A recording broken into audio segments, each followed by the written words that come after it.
Hello friends, welcome to trending Sutra. My name is Amit. ये special video blog series का नया video है। Market at glance 2022।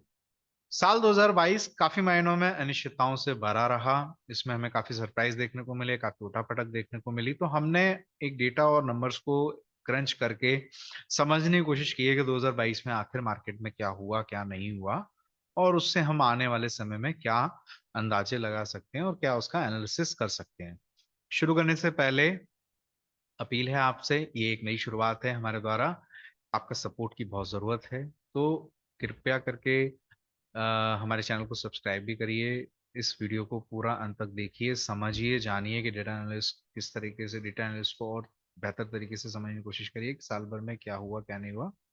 और इस वीडियो को फॉर बेटर एक्सपीरियंस आप 1.25x स्पीड या 1.5x स्पीड में देख सकते हैं, जिससे आपको एक बेटर एक्सपीरियंस मिलेगा of the overall flow of the video.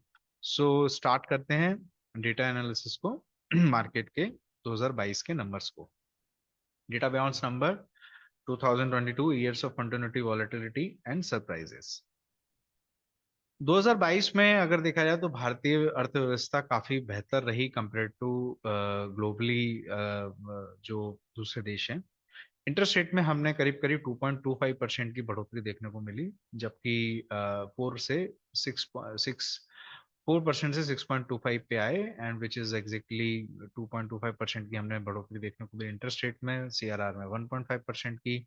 PMI लगभग लगभग फ्लैट रहा। इन्फ्लेशन पीक आउट होने के बाद आज जो लास्ट अपडेटेड डेटा है उसमें 5.88 के हिसाब से हमने 4% की अभी तक चेंज देखने को मिला है। रुपी 74 का रुपी आज 83 के आसपास है। 11.29% की गिरावट देखने को मिली है। ये जो फिगर है, यानी डॉलर रुपी से मजबूत हुआ है 11.29%। 2013 के बाद का अभी तक है सबसे ज्यादा वर्स्ट ईयर रहा है रुपी के परफॉर्मेंस के हिसाब से। फॉरेक्स रिजर्व में भी हमने लगभग लगभग 11.3% की गिरावट देखने को मिली। हमने $635 बिलियन पे शुरुआत करी थी, and we are ending the year around $563 billion. Forest reserve में गोल्ड रिजर्व्स की बात करें तो हमने करीब 41 टन इस साल में अभी तक ऐड किया है, जो लास्ट अपडेटेड डेटा है आरबीआई के द्वारा। 6% की वृद्धि देखने को मिली गोल्ड रिजर्व्स के अंदर। कमोडिटीज की बात करें, नेचुरल गैस सबसे ज्यादा बेस्ट परफॉर्मेंस रहा। रशिया यूक्रेन के युद्ध की वजह से सबसे ज्यादा वॉलेटाइल भी रहा, क्योंकि अनसर्टेनिटी रही सप्लाई की यूरोप में, रशिया के द्वारा, मिडिल ईस्ट के द्वारा। फिर क्रूड और brand oil complex remain the biggest gainer of this year. Gold ने एक 2.7% का रिटर्न दिया, जबकि वीट मार्जिनली पॉजिटिवली क्लोज हुआ, जबकि इस साल वीट में भी काफी उठापटक देखने को मिली जब रशिया यूक्रेन का वॉर छिड़ गया था because of supply concern. Copper और एल्यूमिनियम नेगेटिव रहे इकोनॉमी के अंदर, तो ये एक मेटल के अंदर सबसे ज्यादा गिरावट देखने को मिली है। बेल्टेट्रा इंडेक्स जिस तरीके से गिरा है 33%, तो वो इंडिकेट करता है कि पिछले साल हम कहीं ना कहीं इन्फ्लेशन को अब कहीं ना कहीं पीछे छोड़ चुके हैं। तो ये सारे जो डेटा हैं वो हमें आने वाले समय में कैसे कनेक्ट करते हैं हम इसको समझेंगे। यूएस मार्केट की बात करें तो नेस्डेक ने सबसे ज्यादा नेगेटिव रिटर्न दिया, -33% का। एस एंड पी 20% नेगेटिव बंद हुआ, मतलब क्लोज हो रहा है ऑलमोस्ट, एंड डाउ जोन्स ने करीब करीब 9% का नेगेटिव रिटर्न दिया। बस परफॉर्मेंस रहा ग्लोबल मार्केट के अंदर अगर, तो वो सिर्फ यूएस मार्केट का रहा, जो कि अपने आप में दर्शाता है कि किस तरीके से कंसर्न है ग्लोबली इकोनॉमी के अंदर, और उसका इफेक्ट हमें देखने को मिल रहा है after Covid and corona open up, and बढ़ती हुई ब्याज दरों में जिस तरीके से जो अब इकोनॉमी के अंदर इन्फ्लेशन और इंटरेस्ट रेट बढ़ती हुई नजर आ रही है, तो उसमें मार्केट ने क्या परफॉर्म किया है। ग्लोबल यील्ड रशिया इंडिया की सबसे ज्यादा हाई बढ़ी है 10 ईयर के हिसाब से देखा जाए। बाकी जापान ने सबसे लीस्ट ग्रो किया है। यूएस 10 ईयर यील्ड 2 ईयर की 4.3% बढ़ी है और 10 ईयर की 3.8%। एफआईआई की बात करें, एफआईआई ने इस साल बहुत जबरदस्त सेलिंग करी है, 2,78,430 करोड़ की सेलिंग करी, जबकि डीआईआई ने उस मार्केट को पूरी तरीके से सपोर्ट किया है, इतने बड़े फिगर्स को मैच किया है, जो कि हमें दर्शाता है कि हमारे इन्वेस्टर्स का और इंडियन मार्केट में कितना ज्यादा बिलीफ है और सपोर्ट है। इतने बड़े नेगेटिव सेलिंग के बावजूद भी अगर नेट फिगर की बात करें तो मात्र 2700 करोड़ का है पूरे साल भर में, जो अपने आप में एक एक पॉजिटिव चीज है, और जो बताता है कि मार्केट उतना हमारा नेगेटिव इतना नहीं गिरा compare to global market.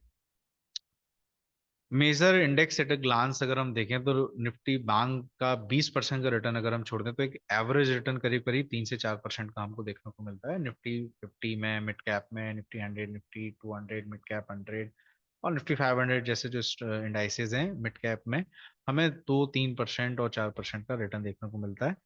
Accept small cap ने सबसे ज्यादा नेगेटिव रिटर्न दिया है। विक्स इस साल करीब करीब 8.3% डिक्लाइन हुआ है, तो वो इसका एक ये भी रीजन है कि despite all the volatility in everything, हम अगर सेक्टोरियल वाइज अगर पॉजिटिव क्लोज हो रहे हैं तो ये दर्शाता है कि मार्केट में कहीं ना कहीं पॉजिटिव सपोर्ट रहा है।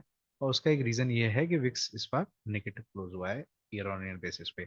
सेक्टोरियल की बात करें तो पीएसयू इंडेक्स ने जिस तरीके से रिटर्न दिया है इस साल में 70% का, 3 साल से हम कंटिन्यूसली इस बात पर मेसेज कर रहे हैं, लास्ट 1 या 1.5 साल में आफ्टर कोरोना हमने इस बात को कंटिन्यूसली कहा है कि पीएसयू बैंक्स के अंदर PSU banks are very undervalued and they are likely to perform well. और इस साल जो उनका रिटर्न देखने को मिला वो फिनोमिनल था। मार्केट में 70% return is no a small feat. Metals, banks, FMCG, auto, energy and financial remain positive. एक अच्छा रिटर्न हमें मेटल्स में भी देखने को मिला, बैंक्स में भी देखने को मिला, एफएमसीजी भी इस साल हमारे को अच्छा पॉजिटिव रिटर्न देते हैं। जबकि आईटी, फार्मा, रियलिटी और मीडिया, तो ये हमें क्या दर्शाता है, वो ये दर्शाता है कि पिछले कोरोना के बाद का जो मार्केट ने जो एक तेजी पकड़ी थी, तो लो इंटरेस्ट रेट साइकिल में जो हाई वैल्यूएशन स्टॉक्स थे जिसको मार्केट ने चेस किया, मनी ने चेस किया, वो इस साल आके रियलिटी चेक पे नेगेटिव रिटर्न दिए, वहां पे प्रॉफिट बुकिंग आई और एग्जिट आया। क्योंकि अब मार्केट की मनी ने ग्रोथ स्टॉक्स को चेस किया, जैसे बैंक्स और पीएसयू बैंक्स और मेटल, जहां पे आने वाले समय में हमें ग्रोथ देखने को मिल सकती है। तो ये मार्केट का पूरा फिनोमिना रहा। निफ्टी की बात करें, ईयर रिटेल डेज 751 पॉइंट का नेट गेन रजिस्टर्ड किया है, 4.13 पॉजिटिव बंद हुआ है, 18,887 का हाई रहा है इस साल का, 15,183 का लो रहा है।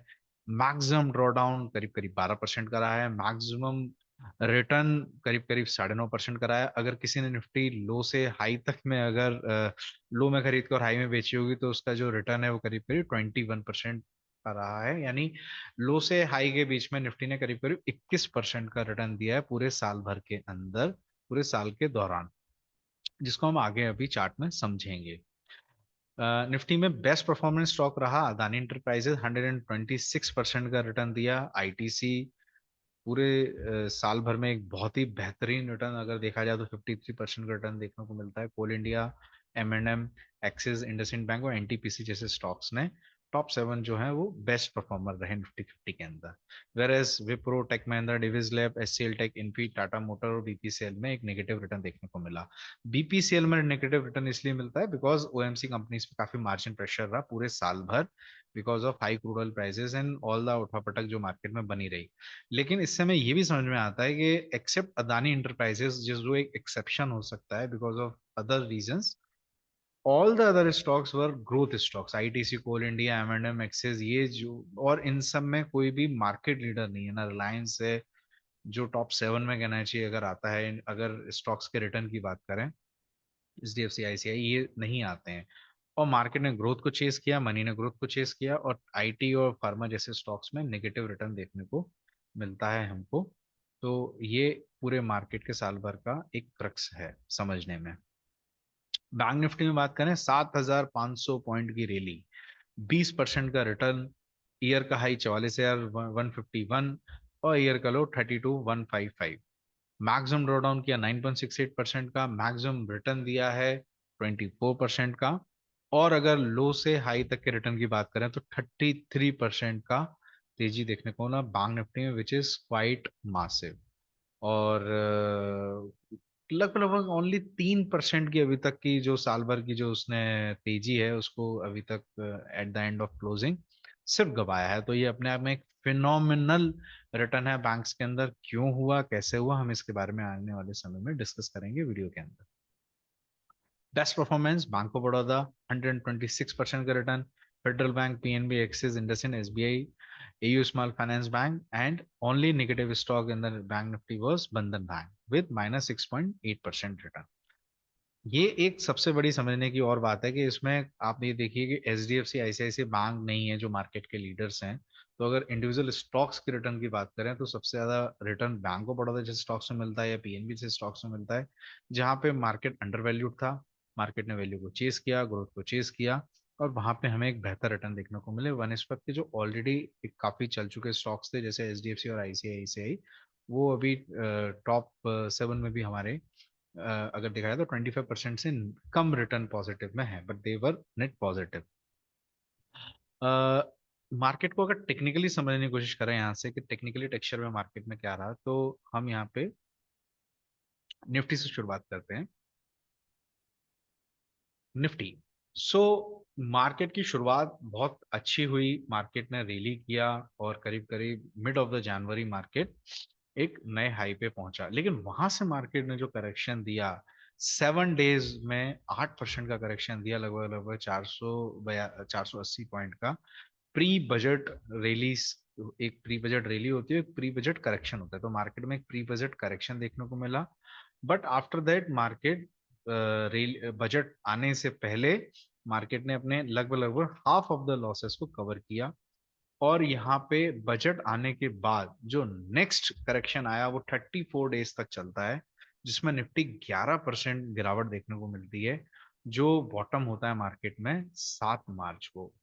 ये जो सबसे बड़ा ट्रिगर था वो था रशिया यूक्रेन का वॉर, जिसने इस मार्केट में इतनी बड़ी मंदी देखने को मिली 11% की, और उसके बाद मार्केट ने बॉटम आउट किया और मार्केट एक अपसाइड मार्केट मोड में जाता है। इसका एक रीजन ये भी है, ये हम गैप्स देख रहे हैं। तो जब फेड का इवेंट होता है 15 और 16 मार्च को, और जो मार्केट को उम्मीद थी कि हो सकता है कि फेड बहुत एग्रेसिव स्टैंड ले, तो मार्केट में फेड ने उतना एग्रेसिव स्टैंड नहीं लिया और मार्केट पॉजिटिव हुआ, ग्लोबली मार्केट रैली किया तो हमारा मार्केट भी रैली किया, और वहां से हम देखते हैं कि यहाँ पे एक तरह से बेस बनाता है 17,300 के आसपास, और फिर वहां से 17,800 तक रैली करता है, but that become a top in April month. April की शुरुआत में ही वहां पे एक टॉप मार्केट बनाता है, और 12.5 लगभग लगभग 13% का करेक्शन देता है, 2300 पॉइंट का करेक्शन देता है 42 दिन के अंदर। उसका सबसे बड़ा कारण बिकॉज रशिया यूक्रेन का वार जिस तरीके से एस्केलेट होता है, तो उसका इफेक्ट हमें देखने को मिलता है, वो देखने को मिलता है because of the oil crisis. Oil $120 के ऊपर जब ट्रेड करने लगता है, तो वहां पे जो रेप्लिकल इफेक्ट अपने को इकोनॉमी के अंदर आए, तो उसका जो सीधा इफेक्ट आया ग्लोबली, चाहे वो यूएस मार्केट की बात करें, तो वहां पे मार्केट में एक तरह से एक पैनिक क्रिएट हुआ because rising inflation concern other factors, और मार्केट वहां से गिरा। 14 दिन की इसके बाद मार्केट मार्केट वहां से संभलता है और अपने आप को 16,500 के आसपास स्टेबल करता है, बट फिर दोबारा से जून में हम देखते हैं कि मार्केट में एक बहुत ही जबरदस्त मंदी देखने को मिलती है, और वो बॉटम आउट होती है 17 जून पे आके। अब ये जो मंदी आई थी बहुत शॉर्ट टर्म मंदी थी 14 दिन की, और उसका सबसे बड़ा रीजन ये था कि फेड का जो इवेंट आना था 14-15 जून में, तो मार्केट अब वहां से एक्सपेक्ट करने लगा था कि बहुत एग्रेसिव शायद हो सकता है कोई स्टेटमेंट आ जाए या पॉलिसी चेंज स्टैंड हो जाए, बट ऐसा नहीं हुआ। मार्केट ने उस चीज को डाइजेस्ट किया और वहां पे मार्केट ने सपोर्ट लेके वन वे रैली करता है मार्केट 17,800 तक। तो यहाँ पे सितंबर में जाके जब मार्केट फाइनली जब गिरावट आती है सितंबर में जाके, तो ये गिरावट अगेन 12 सितंबर के बाद से जब मार्केट करेक्ट होता है 17 दिन तक 8% का जो रिटर्न नेगेटिव रिटर्न देता है, 1,300 पॉइंट की गिरावट अपने को जब देखने को मिलती है, और वो बॉटम आउट होती है 28 सितंबर को। तो एक बार जब ये जो गैप हम देखने को मिल रहा है, ये गैप हमारा आता है आफ्टर दिस फेड के इवेंट के बाद के, जो हमारे को मार्केट में ओपन होता है, जो इवेंट्स के बाद जो हमारे मार्केट में हमको इन फर्दर देखने को मिलता है कि मार्केट की जो बॉन्ड यील्ड्स है हमारी 10 ईयर यील्ड्स, वो स्पाइक्ड अप हो जाती हैं काफी ज्यादा, 10 ईयर यील्ड 4% के ऊपर चली जाती है, तो वो अपने आप में एक दर्शाता है कि मार्केट में उस टाइम पे काफी पैनिक देखने को मिला। बट वो पैनिक सबड्यू हो जाता है after we enter into October, and market rally approximately towards new fresh high 18,800 के आसपास मार्केट ने हाई बनाता है, और दिसंबर आते आते we made a new high.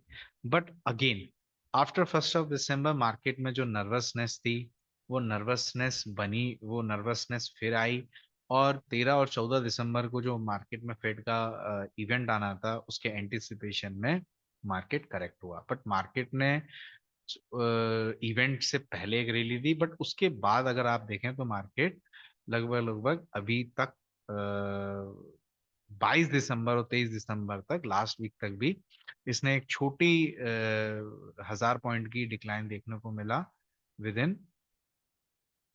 13 14 20 23 days, 22 days में हमको ये डिक्लाइन देखने को मिलता है। निफ्टी में अगर हम बैंक्स के कंट्रीब्यूशन को अगर निगेट कर दें तो इफेक्टिवली हो सकता था कि निफ्टी निगेटिव में क्लोज हो, क्योंकि ग्लोबली अगर देखा जाए तो हमने आउट परफॉर्म तो किया है अपने आप को, मार्केट ने डिकपल तो किया है, बट फिर भी इतने बड़े मार्केट का जो निफ्टी का टेक्सचर रहा वो पूरा सेल ऑन राइज रहा। अगर हम देखें हर मार्केट ने जब जब टॉप बनाए हैं, अगर एक्सेप्ट दिस रैली को अगर हम इग्नोर कर दें जो जून से लेके अगस्त तक रहती है, इस रैली को हम इग्नोर कर दें तो मार्केट के जो फॉल्स हैं वो काफी स्ट्रांग रहे और काफी क्विक रहे। तो मार्केट में निफ्टी का टेक्सचर ओवरऑल देखा जाए तो वो सेल ऑन राइज पे रहा। बैंक निफ्टी की बात कर लेते हैं। Interesting chart. बैंक निफ्टी पूरा टेक्सचर ही बाय साइड में रहा। क्यों? क्योंकि डिप्स बहुत छोटे रहे। यहाँ पे आप देखिए 6% का डिप मिला 12 दिन के लिए, 14% का डिप मिला 12 दिन के लिए। सबसे बड़ा डिप अगर बैंक निफ्टी में रहा तो वो अप्रैल में, जब मार्केट ग्लोबली इतना क्रैश हुआ तो 38 दिन का जो डिप था जिसमें बैंक निफ्टी 15%। लेकिन इस डिप में और इस डिप में, यानी यहाँ 12 दिन और 38 दिन के डिप में जो नेट इफेक्टिव करेक्शन है वो लगभग लगभग सेम है, 14% का। बैंक निफ्टी अपने हाई से 5000 पॉइंट और 5600 पॉइंट गिरती है। इसके बाद 21 दिन का एक 3600 पॉइंट का डिप देखने को मिलता है। एंड जून के आसपास आते आते बैंक निफ्टी बॉटम हो जाती है साल के लिए। जून में क्या होता है कि जून में आरबीआई की एक रिपोर्ट निकलती है on the financial stability on the banks, जिसमें आरबीआई ये बताता है मार्केट को अपने रिपोर्ट के अंदर कि जो हमारे एनपीएज हैं, जो ग्रॉस एनपीए हैं, वो 6 साल के अपने न्यूनतम स्तर पे आ गए। तो बैंक्स के अंदर जो सबसे बड़ा अंडर परफॉर्मेंस रहा, जो सबसे बड़ा कंसर्न रहा, वो रहा एनपीएस का। तो इतने सालों से जो अभी तक इकोनॉमी के अंदर हम देखें डिफरेंट पॉलिसीज और डिफरेंट डिसीजन मेकिंग की वजह से, गवर्नमेंट की स्टेप्स की वजह से जो एनपीएस धीरे धीरे धीरे धीरे कम होते जा रहे थे, वो फाइनली जब नंबर्स में नजर आते हैं और आरबीआई उस चीज को अनाउंस करता है कि यहाँ पे हम वेल कैपिटलाइज्ड हैं इन एनी स्ट्रेस, और हम 6 साढ़े 6%, 6 साल के सबसे न्यूनतम स्तर में अपने एनपीएस में, तो बैंक्स के लिए वो एक अपॉर्चुनिटी होती है। And bank really like mad. तो यहाँ से 24% से ज्यादा की रैली अपने को बैंक निफ्टी में देखने को मिलती है। फिर एक थोड़ा सा डिप मिलता है 10% का, जिसे हम हेल्दी करेक्शन कहते हैं मार्केट के अंदर, और वो हमें सितंबर में देखने को मिला। तो मार्केट ने, अगर आप देखा जाए तो करेक्शन 10% का 2 बार दिया है, 5 और 6% का 2 बार दिया है, और 14% का। So this is very identical. These corrections are very identical, around 5.6%, 6%, 14%, 14% and 10% and 10%। तो ये अपने आप में दर्शाता है टेक्निकली कि मार्केट का टेक्सचर आने वाले टाइम में बैंक निफ्टी के अंदर क्या हो सकता है, सपोर्ट और रेसिस्टेंस के हिसाब से। उसके बाद जैसा कि हमने बैंक निफ्टी में 15 दिसंबर के बाद आफ्टर फेड इवेंट 13 और 14 को फेड का पॉलिसी स्टेटमेंट आता है, उसके बाद 15 दिसंबर का बैंक निफ्टी में हमें एक क्विक 8 दिन के अंदर 2400 पॉइंट का करेक्शन देखने को मिला। और surprisingly not, very surprisingly, bank Nifty last week, इस वीक 26 दिसंबर से जिस तरह से उसने रैली किया और जिस तरीके से हमें कल भी रैली देखने को मिला थर्सडे मार्केट में मंथली एक्सपायरी में, तो वो अपने आप में मार्केट की जो स्ट्रेंथ है, जो मनी चेजिंग है, वो दर्शा रहा है कि काफी स्ट्रेंथ अभी बैंक्स में है। और जो अभी 27 दिसंबर को आरबीआई की एक रिपोर्ट आती है जिसमें बैंक के पूरे कंडीशंस को बताया गया है, हालात को बताया गया है, बहुत ही पॉजिटिव है फंडामेंटली। अगर देखा जाए तो quarter by end of 2023 NPS could be lowest in last 10 year. Performance wise देखा जाए तो earnings are better, cost are declining and not increasing in that manner. तो बैंक्स के लिए अभी आउटलुक काफी पॉजिटिव है, and that's why the hot index अभी जो है वो बैंक्स है मार्केट के अंदर। कंपैरेटिवली अगर देखा जाए तो हमने S&P और डाउ जोन्स और ग्लोबली मार्केट में काफी नेगेटिव रिटर्न दिया है। ग्लोबली अगर हम बात करें तो पूरे साल भर में सिर्फ 4 इंडाइसेस हैं कंट्री वाइज जो पॉजिटिव क्लोज हुए हैं, वो है FTSE, निफ्टी एंड ब्राजील का इंडेक्स जो पॉजिटिव क्लोज हुआ है। निफ्टी और ब्राजील के इंडेक्स लगभग लगभग 4 और 4.89% के आसपास पॉजिटिव रिटर्न दिया है। FTSE ने थोड़ा सा एक मार्जिनल रिटर्न दिया है साल भर के अंदर। बाकी all the major global stocks close in negative. India market के पॉजिटिव रिटर्न्स में सबसे ज्यादा बैंक्स ने एनर्जी कंट्रीब्यूट किया, तो ये हम अगर क्रक्स में समझें तो बैंक्स के माइनस ब्रॉडर इंडेक्स हो सकता है नेगेटिव रहता, but anyway banks perform quite well, India close in positive. We can not say कि डिकपल्ड है, बट हाँ इंडिया बेटर प्लेस्ड है ग्लोबली। और हमने अपने जो इश्यूज हैं, जो ग्लोबल इश्यूज हैं, उनको वेल एड्रेस किया है, एक्सेप्ट डोमेस्टिक करेंसी और हमारी जो बॉन्ड यील्ड्स हैं उसको अगर हम थोड़ा सा एक्सेप्शन के रूप में देखें तो हम काफी ज्यादा वेल प्लेस्ड हैं। बट ऐसा नहीं है कि इक्विटी मार्केट ने अगर परफॉर्म किया है तो बाकी चीजें बहुत बेहतर हैं, या हम अभी भी हमारा ट्रेड बैलेंस काफी निगेटिव है। There are so many factors. तो ओवरऑल अगर 2022 में देखा जाए तो 2022 का पहला half Russia Ukraine oil crisis उसमें रहा, second half recovery and chasing the growth stocks इसमें रहा, और मार्केट ने जाते जाते एक स्ट्रॉन्ग वॉलेटिलिटी देखने को मिली जो कि एक बेस बनाता है कि आने वाले साल में हमें क्या देखने को मिलेगा। तो अब आपके लिए है, अगर आप चाहते हैं कि 2023 का आउटलुक जल्दी आए और हम उसको पब्लिश करें तो इस वीडियो को आप ज़्यादा से ज़्यादा सब शेयर करिए। सब्सक्राइबर बेस अगर हमारा यहाँ से बढ़ जाता है एक सब्सटेंशियल नंबर्स पे और इस वीडियो पे काफ़ी व्यूज़ और लाइक्स आते हैं तो डेफिनेटली हम आने वाले साल का अपना आउटलुक भी लेके आएंगे मार्केट में। Thank you for watching. Also check our last uploaded video in this series जिसमें हमने गोल्ड के इन्वेस्टमेंट और गोल्ड के आउटलुक के बारे में, 2023 के आउटलुक के बारे में काफ़ी डिटेल डिस्कशन किया है, काफ़ी डिटेल एनालिसिस किया है, और हम किस तरीके से इन्वेस्टमेंट कर सकते हैं, क्या एवेन्यूज हैं गोल्ड के अंदर, उसके बारे में हमने काफ़ी उसको बताया है। So thank you for watching and like this video, subscribe. You can follow us on Twitter, Telegram, and you can directly mail us. Thank you.